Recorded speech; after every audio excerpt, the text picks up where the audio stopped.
The Chicago Bulls are 13 and 18 at this current moment, and it's looking like they're trending in the direction where they should maybe start tanking rather than trying to compete for a playoff spot. And they've been in the news outlets, the media, everybody's saying that they should blow it up. So in today's video, I'm going to be giving you guys 10 trades that the Chicago Bulls can blow it up. These are 10 teams that I think should call up the Chicago Bulls, ask for one of their top guys, ask for one of their top role players to make their team better this season. Maybe these deals aren't going to be exactly how they would turn up, but the premises is basically this team should get this player, or the Bulls should ask for this, or expect this return for the said player. We have some big market teams in here, we have some small market teams in here, and also we have a fun 3-team trade at the end. If you guys enjoy these style videos and want to see me do this with other teams in the league, or just maybe other players that could potentially be on the block, drop a thumbs up. Without further ado, let's get into it. So the first one we have is the Sacramento Kings calling the Chicago Bulls and seeing the availability on DeMar DeRozan. They would be acquiring DeMar DeRozan and Andre Drummond in this trade and be giving up Harrison Barnes, Rashawn Holmes, Davion Mitchell, and a 2023 top 10 protected first round pick. Now it gets a little tricky here because the Kings do have a protected pick going to Atlanta from the Kevin Huerter deal in the offseason, so the stepping rule does apply here, but basically the overall idea of this trade is giving up a young player in Davion Mitchell, a solid veteran talent in Harrison Barnes to make the money work in return, as well as some type of first round pick for DeMar DeRozan. I was on Twitter debating this trade idea with a couple of you guys the other day, and basically I referred back to the Cavs trade when they gave up a lottery protected first for Caris LeVert. So I think the Kings would 100% do this trade by giving up Davion Mitchell, that protected first, and then they would have to throw in Barnes and Holmes to make the money work. This is to get DeMar DeRozan, who's still having an incredible season. He has this year and next year remaining on his contract. Who knows how good he's going to be basically after that contract ends, but the Kings want to make the playoffs. They haven't made the playoffs in so long. This trade would help them solidify themselves as a top 6 team in the West, because you don't want to play around with that play-in tournament because anything could happen. And yeah, they are getting Andre Drummond also in return because they're giving up Rashawn Holmes, so they need that center depth, and I don't think the Bulls would care too much about throwing Drummond in this trade. The next trade we have here is a big one. It is the LA Lakers acquiring Zach LaVine and Alex Caruso from the Bulls for Russell Westbrook, the 2027 first round pick unprotected, and that 2029 unprotected first. So this trade can't get done until January 15th because Zach LaVine did re-sign with the Bulls in the offseason, and this would be a massive deal for LA. They get off the Russell contract, they bring in Alex Caruso, who definitely fits this team a little bit more. They have that reunion, good defender, smart player.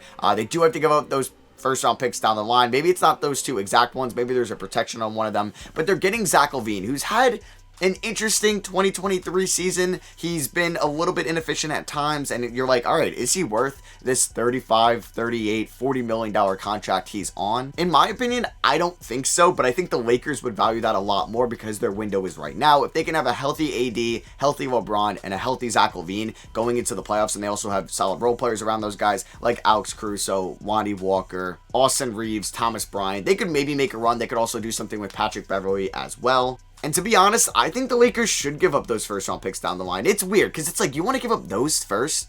Really? Like, who knows where you're going to be then? That is true, but you are also the Lakers. Now, maybe they shouldn't, just because they don't have a lot of their draft capital leading up to those years, because they're not going to be able to really go through the draft from the AD trade and a couple other moves. So it's not like you're going to have a nice rookie talent there, but like I said, you are the Lakers. Who knows who's going to be a free agent and would want to come to LA. And AD is still relatively young, where he could be good for at least a couple more seasons. It's really a tough debate, because I could see it on both sides, that you should give up those picks right now to win with LeBron and just worry about that then, or you don't want to mortgage your future. You don't know how bad you could be down the line. You don't want to be like how the Brooklyn Nets were, where they missed out on Tatum and Jaylen Brown and Colin Sexton. But either way, this is a trade where the Lakers should acquire either Vučević, DeRozan, or LaVine from the Bulls. And if the Bulls can get those first round picks, I would do it. Next up here, we have the Dallas Mavericks trading for Nikola Vučević, who's on an expiring contract. They'd be getting, or the Bulls would be getting Reggie Bullock, Dwight Powell, and a 2025 top 10 protected first in return. Two things here. The Chicago Bulls should be desperate to get anything for Nikola Vučević, and if you can get a protected first round pick for somebody that's going to leave in the offseason, or if he doesn't leave, you're going to probably have to overpay for him because he's going to be going up against the market, and he's just not worth that to your team. The experiment did not work out in Chicago.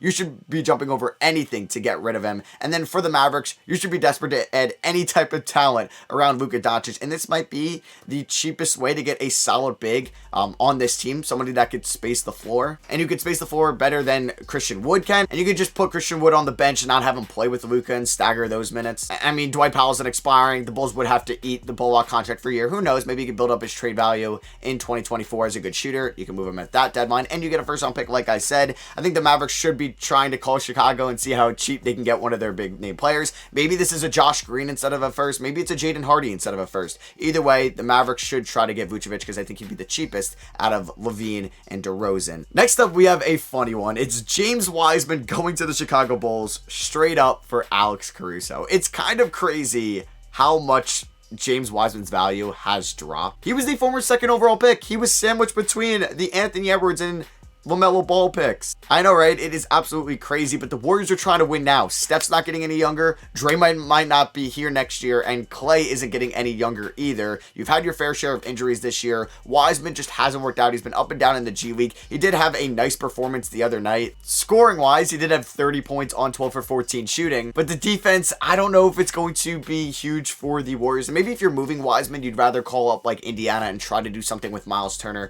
or just try to get a more rim-protected center. But I think if the money works, and it does here, you can get Alex Caruso, who could just kind of replace what Gary Payton was for you last season. He can help you win now. You can also still make some other moves if you were going to move maybe like Moses Moody, Dante DiVincenzo, a couple of those other guys as well to maybe get an upgrade at the center spot. But yeah, like Wiseman goes up in salary next year. You're already in the luxury tax. You're going to have to pay him even more than whatever his $12 million salary is going to be. I would jump on this. And if I'm Chicago and you're going to be trying to tank for Wembanyama this year, why not roll out a Wiseman, Patrick Williams frontcourt, see if it works, see if you have any potential there, and then if not, hey, it's not the end of the world. Wiseman and Williams are just under contract for one more season after this year, and they're still relatively young. All right, we have another Alex Caruso one here. We have the New York Knicks acquiring Alex Caruso for Cam Reddish and a 2025 Milwaukee first-round pick. As a Knicks fan, I would not like this trade. I'd rather the Knicks just play Cam Reddish, but Tom Tibbs is just allergic to doing so, so they're going to go out and acquire Alex Caruso because they're not really playing Derrick Rose either. He'd be a nice backup point guard because quickly maybe he doesn't fit that role completely, and you're really just acquiring Caruso more of his defensive ability, and he's under a nice contract. You have him under contract for the next couple of seasons. Maybe the Knicks don't even have to give up a first-round pick in here, and I'm overpaying for them, and you could just do a Cam Reddish for Caruso, and the Bulls would get Cam Reddish's bird rights. They can match any deal he would get in free agency since he would be a restricted free agent. But I know that people are going to talk about the Knicks trading for DeRozan or LaVine, and I don't want them to do that. I don't think they should give up major assets for those guys, and they should just run their course with their team. But if they were going to make a smaller move, this could be it. Next up, we have the Pelicans getting a talent upgrade. They are acquiring Alex Caruso and Andre Drummond from the Bulls in exchange for Jackson Hayes, Kyra Lewis, and their lottery-protected first-round pick this year. I mean, the Pelicans already have some great defensive guards in Dyson Daniels already. Jose Alvarado, why not add some more talent there in Alex Caruso? And you can also say Herb Jones is a guard on the defensive side as well. They're getting Andre Drummond. I think these two players are an upgrade over Hayes and Lewis. You could say Hayes is better than Andre Drummond. It's what you prefer on the court, but I think the upgrade over Kyra Lewis to Alex Caruso is definitely worth the 25th pick in this upcoming draft. And if I'm the Bulls, I don't really lose sleep over losing Drummond. I think, okay, we are losing Caruso, but we can see what we can do with Kyra Lewis, even though they have a crowded backcourt already with Dalen Terry, Kobe White if they don't move him, as well as Ayo Dosunmu, Lonzo Ball next year. But yeah, they're going to see what they can get from Kyra Lewis because some of those guys do get injured, and you're getting like the 25th pick in the draft. Add some more young talent to this roster next season. The Brooklyn Nets might also be a desperate team at the deadline because this might be like the last year they think they have this much talent on their core. Kyrie, they might not bring back next year. They're not going to have a lot of draft picks going forward, so they might want to make a win-now move, and that's acquiring DeMar DeRozan and Andre Drummond, and that's giving up Seth Curry an expiring contract, Joe Harris, who has this year at $18.5 million, and next year, Cam Thomas, and their first-round pick this season. But if the Nets think that they can maybe make a run in the playoffs with Kyrie Irving, DeMar DeRozan, Kevin Durant, Ben Simmons, and Nick Claxton, they should do this trade. Kevin Durant is playing arguably the best basketball of his career. He's in the MVP conversation. I don't care what anything happened in the offseason. He should be in the combo. And that lineup I just listed, if it's healthy, it could be really good in the East, top to bottom. And hey, if you have to give up the 23rd pick in this draft, not the end of the world. Seth Curry, I would give him up. Joe Harris, I would definitely get him up. It's to make the money work, and you're giving up that first round pick. Now, if I'm the Nets, I would do this. If I were the Bulls, I would think about this. It's like, do you want to pay Joe Harris $18 million next year? Maybe he's an elite shooter up until the deadline and you could flip him.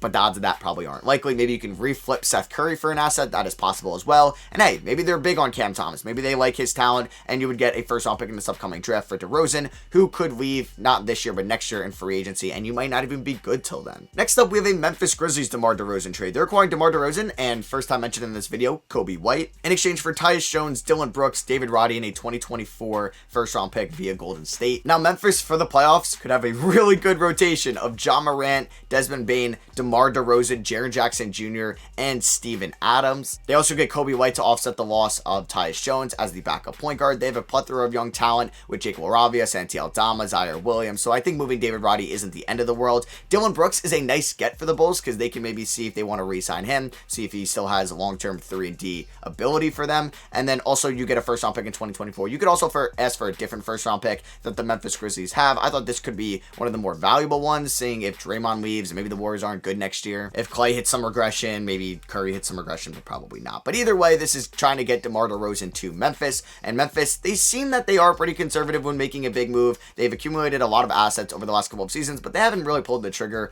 on a big trade. This gets a big name player, DeMar DeRozan, who's still one of the top 10 scorers in the NBA, or at least a top 15 scorer. He's not under a long-term deal. He's not going to put you in the luxury tax. I like this trade for Memphis. For Chicago, I think getting Dylan Brooks, David Roddy, and a first-round pick, even Tyus Jones, you can help build up his trade value to possibly flip in the offseason as well. It's not a bad return for DeRozan if you are blowing it up. Next up, we have a pretty small one here. It's the Denver Nuggets getting Alex Caruso from the Bulls in exchange for Ish Smith and Peyton Watson. This is if the Bulls are just like, all right, we like the potential that Peyton Watson had. We would have taken him at the end of the first round if we had to pick around that time. Maybe he was next up on their board behind Dalen Terry. And it's something like this. Maybe Denver would have to throw in multiple second-round picks, but hey, if you are going to be rebuilding or retooling, it's not a bad idea to get somebody that has high-end potential like Peyton Watson did out of UCLA. Denver, you get a great defensive point guard to come off the bench for you. Having him and Murray maybe even playing out there together would be something to watch. And then you also have like your Porter Jr. or your KCP, and then your Aaron Gordon, and then your Joker. The Nuggets, they're trying to win it all this year. This could be an under-the-radar move that they could pull off without giving up multiple picks. Maybe they have to throw in Zeke Naji. I know that they probably rather not give up Christian Brown